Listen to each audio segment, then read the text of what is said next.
स्वागत है आपके साथ। मैं हूं जीनत सिद्दीकी। राष्ट्रपति द्रौपदी मुर्मू महाकुंभ पहुंची थी आज।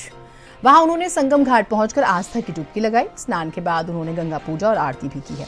राष्ट्रपति के साथ में यूपी की राज्यपाल आनंदीबेन पटेल और सीएम योगी आदित्यनाथ भी मौजूद रहे।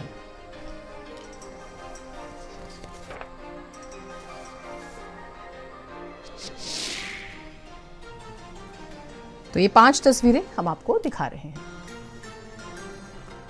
एयरपोर्ट पर राष्ट्रपति का स्वागत होता है और उसके बाद सीएम भी साथ में मौजूद रहते हैं। संगम तट पर राष्ट्रपति आप देख रहे हैं आस्था की डुबकी लगाती है, संगम घाट पर पूजा अर्चना भी करती है।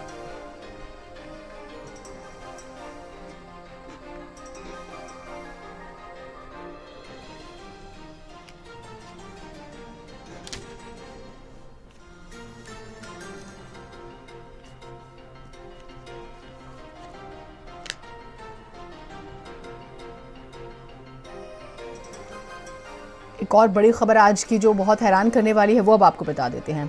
देहरादून से खबर आती है। पूर्व सीएम रमेश पोखरियाल निशंक को आप जानते होंगे। उनकी बेटी से 1, 2, 3 नहीं बल्कि 4 करोड़ रुपए की ठगी हो गई है।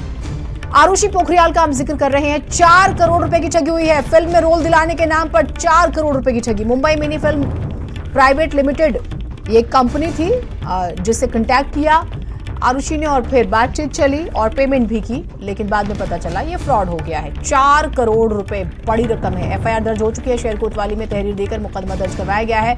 प्रोड्यूसर मानसी वरुण प्रमोद कुमार बागला पर एफआईआर। फिल्म में लीड रोल का लालच दिया गया था जो कि भारी पड़ गया है। और 4 करोड़ रुपए का देखिए बहुत बड़ी रकम है किसी भी आम इंसान के लिए जिसका नुकसान होता है और चपत लग गई है।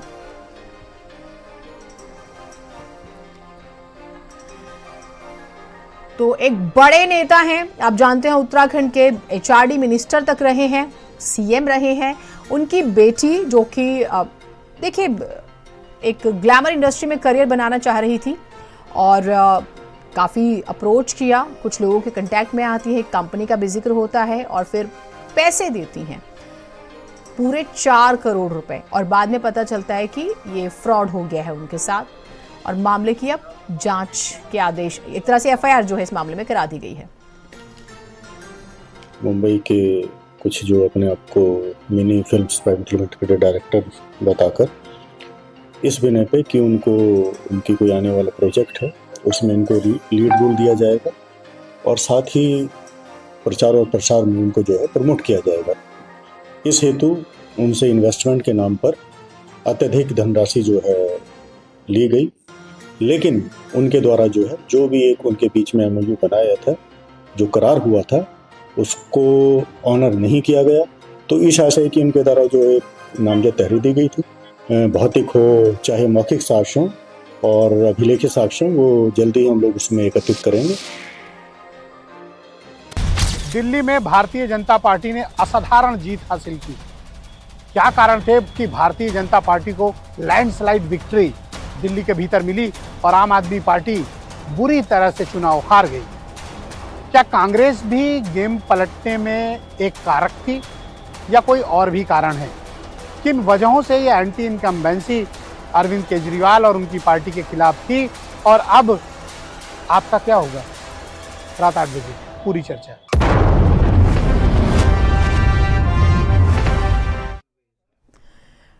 तो दिल्ली से पंजाब तक एक ही सवाल है कि आपका क्या होगा। महत्वपूर्ण चर्चा का हिस्सा जरूर बनेगा, जवाब आपको जरूर मिलेंगे। आगे बढ़ेंगे खबरों में। दिल्ली विधानसभा चुनाव के नतीजे सामने आने और बीजेपी की बम्पर जीत के बाद अब मुख्यमंत्री को लेकर चर्चाएं तेज हो चुकी हैं। माना जा रहा है कि प्रधानमंत्री के विदेश दौरे से वापस लौटने के बाद दिल्ली में नई सरकार का शपथ ग्रहण होगा, लेकिन उससे पहले मुख्यमंत्री के चेहरे को लेकर माथापच्ची शुरू हो चुकी है। इस बीच सूत्र ये कह रहे हैं कि दिल्ली का अगला सीएम विधायकों में से ही होगा। वैसे सोर्सेस तो ये भी कह रहे हैं कि दिल्ली में एक सीएम और 2 डिप्टी सीएम भी हो सकते हैं। एक महिला को भी जिम्मेदारी मिल सकती है। खैर, अब सीएम कोई महिला होगी या नहीं ये भी बड़ा सवाल है, लेकिन थोड़ा सा इंतजार करना होगा।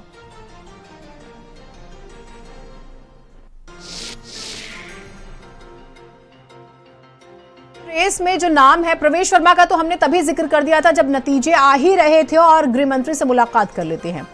इनके अचीवमेंट्स क्या है वो आपको बता रहे हैं। दिल्ली के पूर्व सीएम साहिब सिंह वर्मा के बेटे हैं, महरौली से विधायक रहते हैं 2013 में, उसके बाद 2 बार वो सांसद बन जाते हैं। सबसे खास बात यह है कि गृह मंत्री अमित शाह जो हैं उनके काफ़ी पसंदीदा और करीबी माने जाते हैं। तो ये इनकी एक स्ट्रेंथ है। कोई भी फेस जो है जो आ गया उसकी स्ट्रेंथ भी बहुत इंपॉर्टेंट है। मनजिंदर सिंह सिरसा की भी बात बहुत ज़रूरी है। एक तो सिख चेहरा है, फेमस, दिल्ली के जरिए पंजाब साधा जा सकता है। दिल्ली सिख गुरुद्वारा प्रबंधक कमेटी के पूर्व अध्यक्ष हैं और जो गुरुद्वारा प्रबंधक कमेटी है उसका कितना बड़ा रोल है दिल्ली से लेकर पंजाब तक आप समझ सकते हैं। राजौरी गार्डन से 2 बार के विधायक हैं और बड़े फायर ब्रांड लीडर है, बहुत अटैकिंग रहते हैं और आपको लेकर मुखर होकर बोलते हैं। माना जा रहा है कि इनके फेस से बीजेपी को फायदा हो सकता है पंजाब में। विजेंद्र गुप्ता काफी आक्रामक विधायक, वैश्य समुदाय में अच्छी पकड़ है और रोहिणी की नुमाइंदगी करते हैं। रोहिणी जो है काफी एलीट एरिया माना जाता है। बीजेपी की राष्ट्रीय कार्यकारिणी के सदस्य रहे हैं और 1997 में दिल्ली नगर निगम में पार्षद बने। तो पूरा एक मोर देन 30 इयर्स एक पॉलिटिकल करियर है इनका और आपके खिलाफ जबरदस्त बोलते हैं।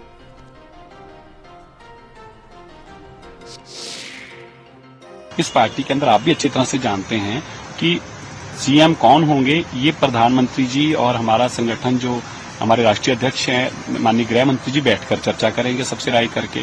और दिल्ली में सीएम कौन होगा इसका पैरामीटर क्या है, इसका ये कि जो प्रधानमंत्री जी का विजन को इम्प्लीमेंट कर सके। दिल्ली बहुत इंपॉर्टेंट हमारा स्टेट है और बार बार एक सवाल पूछा जाता है कि दिल्ली का सीएम चेहरा कौन होगा। बस मैं आपको एक बार अश्योर कर सकता हूं, दिल्ली का जो सीएम होगा हमारा, वही हमारा सीएम का चेहरा होगा। सिर्फ बीजेपी वाले क्या कह रहे हैं महत्वपूर्ण नहीं है, अपने साथी अखिलेश यादव क्या कह रहे हैं जरा वो भी सुन लीजिए। आपको सलाह ही दे रहे हैं। आज अरविंद केजरीवाल नहीं बना पा रहे हैं सरकार।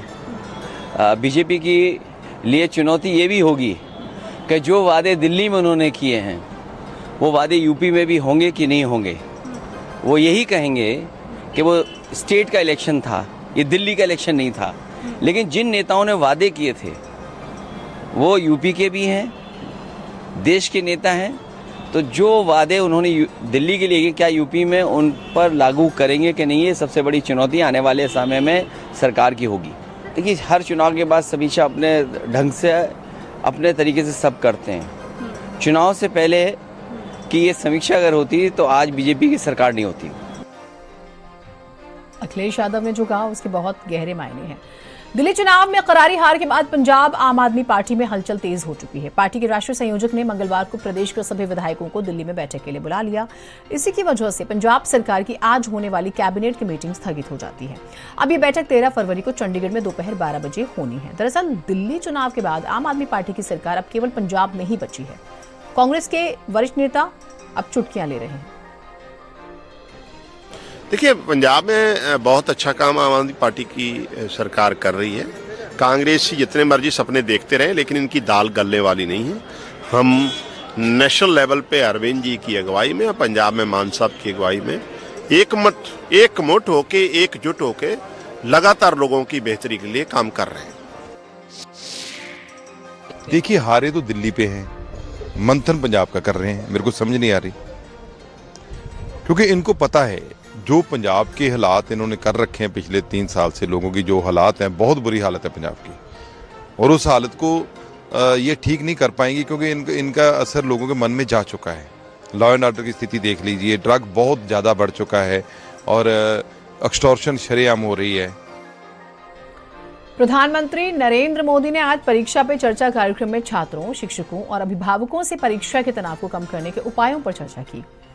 ये कार्यक्रम नई दिल्ली स्थित प्रगति मैदान के भारत मंडपम में हुआ। ये पीपीसी का 8वां संस्करण था और इस साल इसमें विशेष रूप से परीक्षा से संबंधित तनाव को कम करने पर ध्यान दिया गया।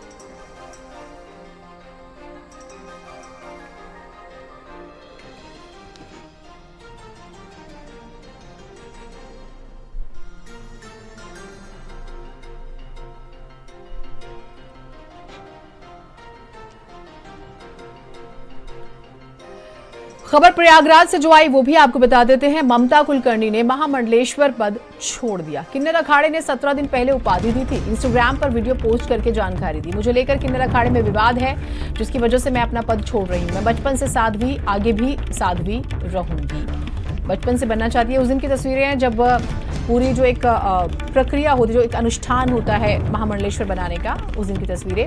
लेकिन विवाद ऐसा हुआ कि न सिर्फ ममता कुलकर्णी के लिए दिक्कत हो गई, जो आचार्य महामंडलेश्वर लक्ष्मी नारायण त्रिपाठी रहती है उन्हें भी बर्खास्त कर दिया जाता है। तब से ही लग रहा था कि ये विवाद लंबा चलेगा और फाइनली ममता कुलकर्णी को महामंडलेश्वर पद से हटा दिया जाता है। मैं महामंडलेश्वर यमाई ममता नंदगिरी, मैं इस पोस्ट से मैं इस्तीफा दे रही हूं। आज किन्नर अखाड़े या दोनों अखाड़ों में बीच में जो मुझे लेके महामंडलेश्वर की उपाधि घोषित करने के बीच में जो प्रॉब्लम्स हो रही हैं, मैं एक साध्वी थी 25 साल से और मैं साध्वी ही रहूंगी। ये महामंडलेश्वर की जो मुझे एक सम्मान मुझे दिया गया था, तो वो एक प्रकार का वो सम्मान होता है जिसने 25 साल स्विमिंग किया हो, उसको महामंडलेश्वर ये कहना कि आज के बाद तुम उस स्विमिंग का जो बच्चे आएंगे उनको तुम ज्ञान देती जाना, इसलिए वो पदवी होती है। दिल्ली में भारतीय जनता पार्टी ने असाधारण जीत हासिल की। क्या कारण थे कि भारतीय जनता पार्टी को लैंडस्लाइड विक्ट्री दिल्ली के भीतर मिली और आम आदमी पार्टी बुरी तरह से चुनाव हार गई? क्या कांग्रेस भी गेम पलटने में एक कारक थी या कोई और भी कारण है? किन वजहों से ये एंटी इनकम्बेंसी अरविंद केजरीवाल और उनकी पार्टी के खिलाफ थी और अब आपका क्या होगा? रात 8 बजे पूरी चर्चा।